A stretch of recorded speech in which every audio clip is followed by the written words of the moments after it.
Mesdames et messieurs, bienvenue dans votre bulletin d'actualité Gatingo. Le ministre ghanéen de la Sécurité nationale, Albert Khan Daba, a rencontré le général Ali Mohamedine, ministre malien de la Sécurité, pour discuter de la coopération dans la lutte contre le terrorisme en Afrique de l'Ouest. Les deux responsables ont souligné l'urgence d'une réponse collective face aux menaces terroristes dans la sous-région. Le ministre ghanéen a insisté sur le rôle crucial du Mali en tant que partenaire stratégique et a appelé à des stratégies de sécurité plus nuancées, dépassant les intérêts politiques.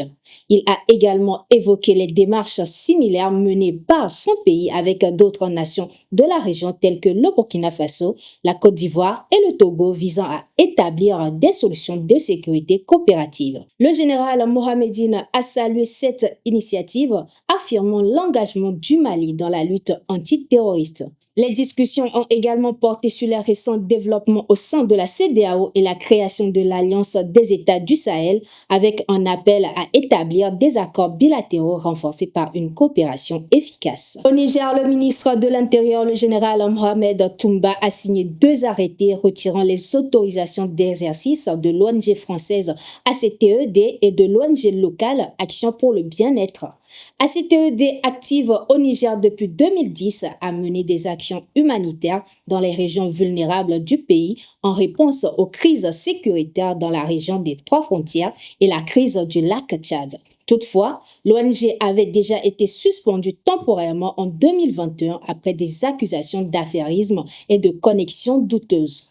La PBE, quant à elle, fondée en 2009, se concentrait sur la lutte contre la malnutrition et la protection des droits humains avec des initiatives pour l'autosuffisance alimentaire et la santé publique. Cette décision intervient dans un contexte de révision du cadre opérationnel des ONG sous l'égide du Conseil national pour la sauvegarde de la patrie au pouvoir depuis juillet 2023. Les autorités nigériennes ont intensifié le contrôle des organisations humanitaires, affichant leur volonté de mieux encadrer les activités afin de préserver la sécurité nationale et la transparence. Rappelons qu'en mars 2024, le ministère de l'Intérieur avait déjà rappelé aux ONG leurs obligations légales, notamment la soumission d'un rapport annuel, et averti des sanctions en cas de non-respect. Toujours au Niger, lors d'une cérémonie officielle, 9 combattants du Front patriotique de libération, le groupe armé soutenant l'ancien président Mohamed Bazoum, ont rendu les armes ce 11 novembre à Agadez, dans le nord du Niger. Cette reddition fait suite à des négociations discrètes menées par des figures locales. Le FPL, qui a revendiqué plusieurs attaques contre les forces armées nigériennes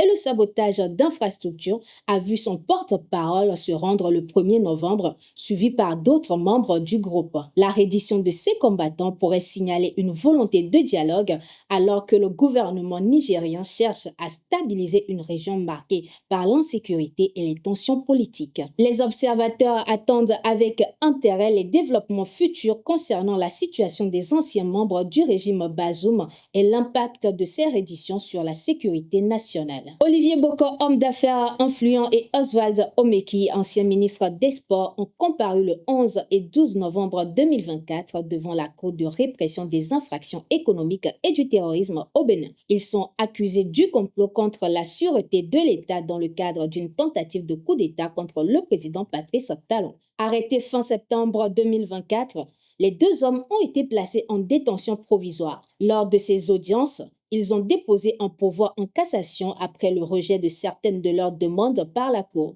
Les audiences se sont déroulées à huis clos, rendant difficile l'accès aux détails des témoignages.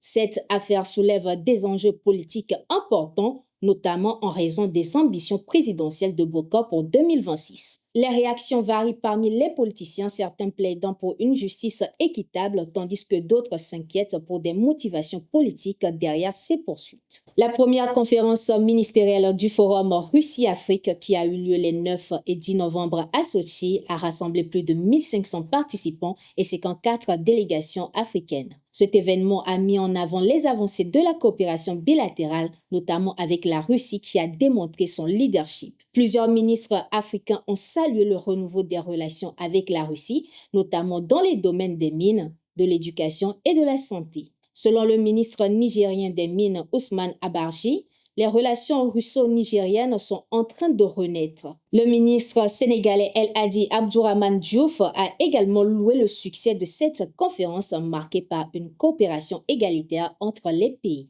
C'est la fin de cette édition. Merci de nous avoir suivis. Nous sommes en continu sur nos diverses plateformes et sur le www.touafrica.com.